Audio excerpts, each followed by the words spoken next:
राजबीर एक फौजी था और छुट्टियों में अपने माता पिता से मिलने आया हुआ था। बेटा, इस बार तू बहुत ही दिनों में आया है, अब हम तुझे जल्दी से जाने नहीं देंगे। अरे माँ, अब मेरी पूरी जिंदगी मैंने अपने देश के नाम कर दी है। मेरा पहला फर्ज मेरा देश है, फिर उसके बाद कोई है। हाँ बेटा, सबसे पहले तेरे लिए तेरा देश ही होना चाहिए। कोई नहीं, तू अपना फर्ज, तेरे लिए एक लड़की देखी है, तो कल हमें उसे देखने जाना है। अगले दिन राजबीर अपने माता पिता के साथ उस लड़की के घर जाता है और उस लड़की से मिलता है। उस लड़की का नाम रीमा होता है और वो बड़ी ही सुंदर होती है। राजबीर और उसके माता पिता को लड़की एक बार में ही पसंद आ जाती है। दोनों की शादी 4 महीने बाद तय होती है। राजबीर और सीमा बड़े ही खुश होते हैं और अकेले में बात करने जाते हैं। देखो रीमा, मैं तुम्हें खुश रखने के लिए कुछ भी करूंगा, पर बस एक चीज हमेशा याद रखना कि मेरे लिए सबसे पहले मेरा देश है। जी मैं समझती हूँ, और पता है मैं तो हमेशा से चाहती थी कि मेरी शादी एक फौजी से हो। क्या सच में? ये तो बहुत ही अच्छी बात है, फिर तो तुम मेरे लिए ही बनी हो। दोनों आपस में खूब बातें करते हैं और उसके बाद राजबीर अपने माता पिता के साथ वापस अपने घर आ जाता है। राजबीर रात को रीमा के ख्यालों में ही डूबा हुआ होता है। रीमा भी इधर राजबीर के बारे में ही सोच रही होती है। दोनों रोज एक दूसरे से फोन पर बहुत देर तक बातें करते हैं। इतने दिन कैसे निकल जाते हैं दोनों को पता ही नहीं चलता। फिर एक दिन जब रीमा राजबीर को फोन मिला रही होती है तो उसका फोन ही नहीं मिलता। अरे, ये फोन क्यों नहीं मिल रहा? सुबह से बंद जा रहा है, क्या हुआ है आखिर? मैं तो माँ बापूजी से कुछ पूछ भी नहीं सकती। रीमा रोज राजबीर को फोन करती है, पर रोज उसका फोन बंद ही जा रहा होता है। रीमा बड़ी परेशान हो जाती है। फिर एक दिन वो अपने माता पिता की बातें सुन लेती है। राजबीर की माँ का फोन आया था, बोल रही थी कि राजबीर को अचानक जाना पड़ा, बॉर्डर पर लड़ाई शुरू हो गई है।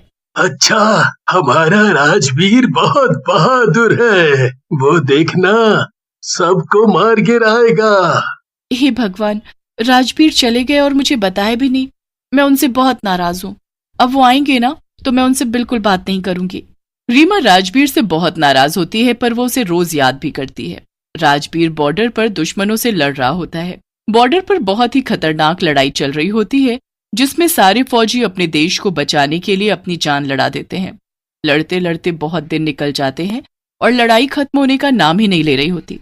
एक दिन फिर राजबीर सोचता है कि क्यों ना वो चुपके से दुश्मनों के इलाके में जाकर उनके हेड को पकड़ ले। बस फिर क्या, वो ऐसा ही करता है। वो चुपके से छुपते छुपाते दुश्मनों के इलाके में पहुंच जाता है, पर तभी हर तरफ धमाके ही धमाके शुरू हो जाते हैं। सामने से दुश्मन एक के बाद एक फौजियों पर बम बरसाने लगते हैं।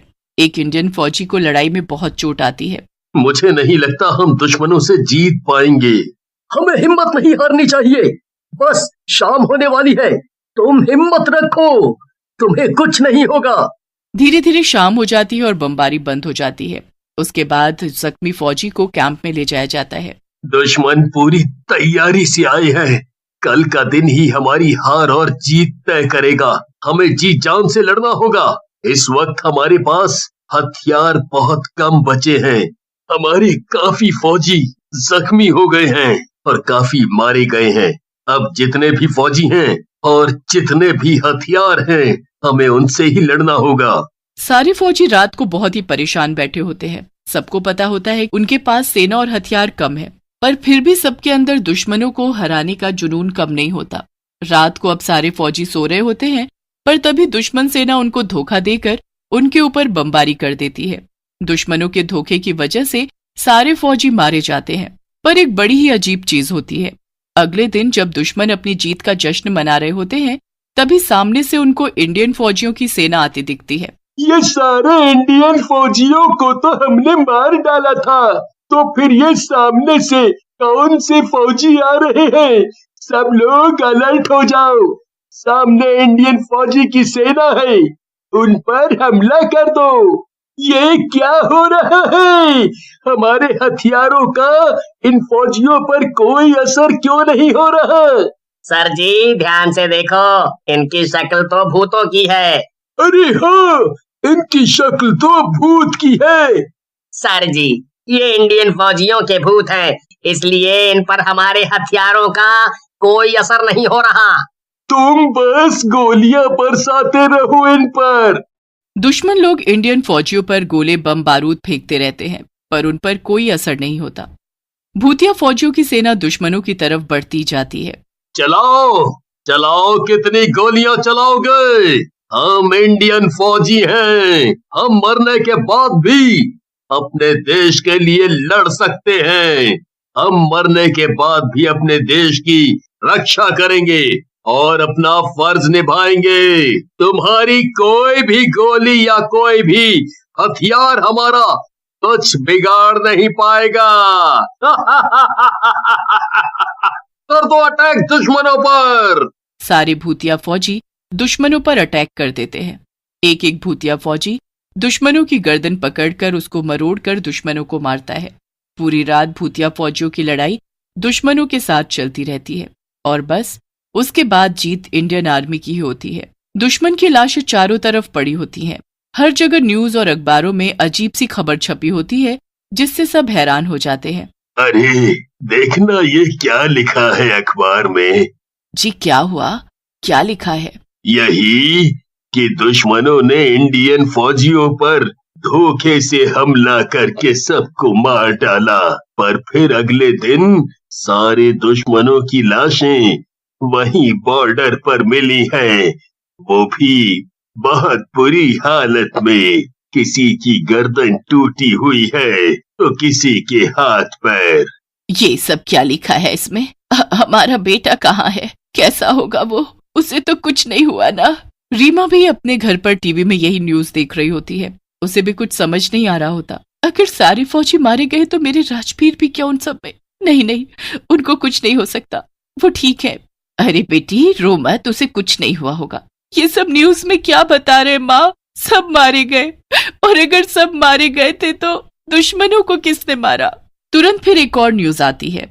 फौजियों से भरी ट्रेन को आते हुए देखा गया है। सवाल ये है कि अगर सारे फौजी मारे गए हैं और उनकी लाशें बॉर्डर पर मिली हैं तो ट्रेन में कौन से फौजी आ रहे हैं? खैर, इसका पता लगाने के लिए हमारी रिपोर्टर जतिन रेलवे स्टेशन पर पहुंच चुके हैं।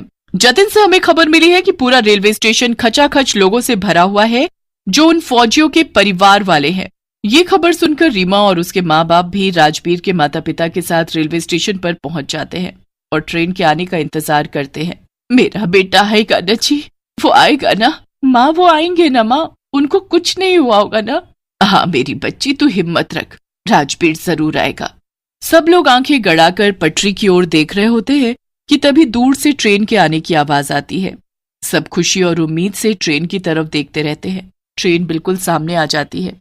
वो आ गए माँ, देखो वो आ गए। पूरी ट्रेन फौजियों से भरी है, वो भी इसी में होंगे। हाँ बेटी, वो इसी में होगा, अभी उतरेगा ट्रेन से। रीमा देखती रहती है कि राजवीर ट्रेन से उतरेगा, पर जब पहला फौजी ट्रेन से उतरता है तो सबके होश उड़ जाते हैं और सब पीछे हट जाते हैं। वो एक भूतिया फौजी होता है और लोग उसे देखकर डर कर कांपने लगते हैं। उसके बाद हर डब्बे से भूतिया फौजी उतरने लगते हैं। एक के बाद एक भूतिया फौजी प्लेटफॉर्म पर उतरने लगता है। लोगों में उनको देखकर हड़कंप मच जाता है। वो सब इधर उधर भागने लगते हैं।